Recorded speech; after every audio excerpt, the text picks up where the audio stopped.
আমার নাম মোহাম্মদ আসলাম মির্জা। আপনার তো ধর্মে তো আমি মুসলমান। মুসলিম। এখন এই যে আপনার যে পোশাকটা পরলেন, এটা মানে কি কারণ থেকে আপনি এই পোশাকটা পাইছেন? আমার কাছে কিন্তু পোশাকটা অনেক পছন্দ লাগছে। আমি এই পোশাকটা বাইছে নিয়েছি, প্রথমত আমার সর্বশরীর পছন্দ ছিল।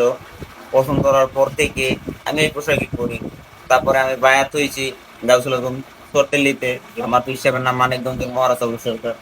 তার মানে একটা পীরের একটা মুরিদ। হ্যাঁ, আমি আপনি একটা পীর ধরছেন, আপনার পীরের একজন মুরিদ। তো ওই মুরিদ মুরিদ হিসাবে আছে আর ওই কি। মুরিদের আপনি বর্তমানে একজন ভক্ত। হ্যাঁ, আমি মানে ওইখান থেকে কি এই পোশাকটাকে আপনাকে সাজেস্ট করছে করার জন্য নাকি? এইটা আমি তার সাথে বলছি যে আমার ওই এরকমের সমস্যা, তা আমি তো এই বিষয়টা পড়ি।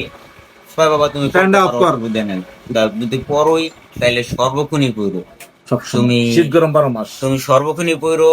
এই পোশাক পরে তুমি আবার প্যান্ট পরো না, তুমি এই পোশাকের অমর্যাদা করো না।